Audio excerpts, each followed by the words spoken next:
Hanging out with Joey Buonagurio here in the pit area. His 28J has been mostly at Fulton this year, but this is just his 6th time out tonight. 4 races at Fulton. He tells me he's been wrong place, wrong time, so he's been trying to get the car back together rather than trying to tweak it and make it better. 2nd time for him here at Brewerton. How we doing, Joey? Pretty good. How about yourself, Doug? Not bad. So that is pretty much it? Just wrong place, wrong time at Fulton all year? Yeah, wrong place, wrong time. You know, there's a lot of good competition out there, and, you know, these coils really got me, well, threw me for a loop compared to the torsion bars, so just wrong place, wrong time, trying to pass some of the cars. You know, you get underneath them, and a lot of the guys came out of novice from 2019. 2020 we had off, and I don't know. It just, like I said, wrong place, long time. Okay, and those are the ones that we were just talking about that are tough to fix because there's nothing you can do, right? Yeah, and so instead of really like working on setups, it's more been just swapping front ends every week. I think I went through 3 or 4 front ends this year alone. That many. Yeah. And you only got 6 races. Yeah. Oh, no. So expensive compared to what we're bringing in. So how is the car tonight? Is it freshly repaired again? No, last week actually we didn't break anything at all. You know, I was able to go through the car and find some stuff wrong for the torsion bar stuff compared to the bars. So. Okay. Well, that's good. So yeah, might hopefully a little bit. I really hope it goes better than it did the last week. You know, one thing we've been fighting with is having drive in the slick tracks. So. Hopefully we figure that out. Well, that's in theory what the coil should give you, shouldn't it? Yeah, they say. I don't know. Like I said, they're really throwing me for a loop. You know, if I didn't have Mike from Fastline helping me tweak the shocks, you know, I don't even think we'd be even in the ballpark. Well, good guy to have in your corner. So, and he's been watching a lot of these interviews, so he knows where we're going next. So when did you start? How old were you, and what was your first car? I started when I was 13 in the novice class up at Fulton in a DIRTcar. I still actually got the car. My buddy Johnny was racing it this year. So that car is still around, you know. It's a little outdated compared to some of the newer stuff today, but it still goes. Okay. Now, how long did you stay a novice, and what was your success level like there?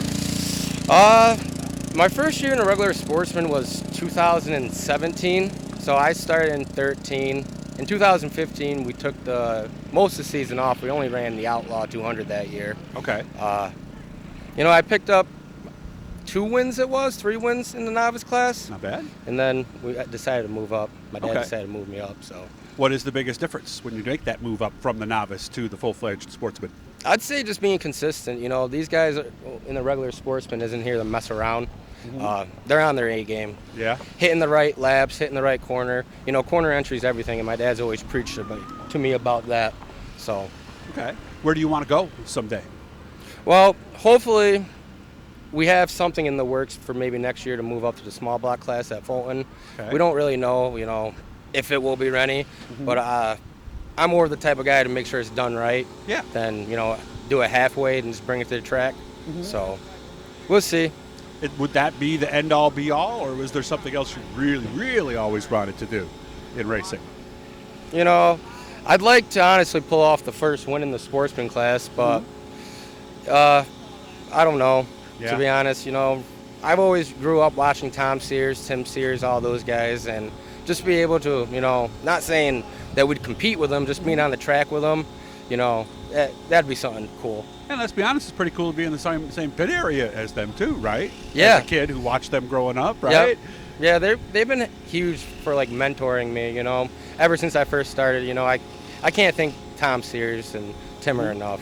So you didn't do karts or microds or anything like that? No, you started right in at 13. Well, actually, my dad wanted to get me a microd when I was little, but I didn't like the color of it. It turned out to be pink. It was the color that yeah, kept you? it was. I always said I wouldn't care if it was pink a 4-year-old. Right? It was a 4-year-old in me. So, you know, we started off just racing the sportsman in the novice class. Before that, you know, I had experience with just like dirt bikes, you know, go-karts. Okay. You know, not like racing go-karts, just around the yard fun.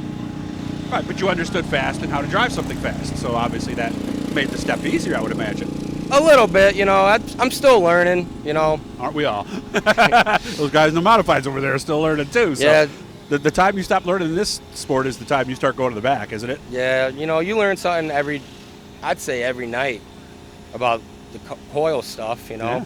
A lot of that stuff, it's a temperamental setup, you know. Yeah. It's more up on the wheel, where the bars had more like give to them. Yeah. The coils aren't. If you aren't consistent, obviously it shows out there. Okay. Well, hopefully tonight you will learn something. except besides learning how to put the front end back in the car. So Yeah, that'd be nice. It would be. Joey, I wish you all the best. Hit the Bluey guys, subscribe, support, anything you do help keep us going, man. I wish you all the best, man. You have fun, and maybe I'll talk to you after your first win. Thank you. Hopefully. I hope so. Go get it, man. Thank you, buddy.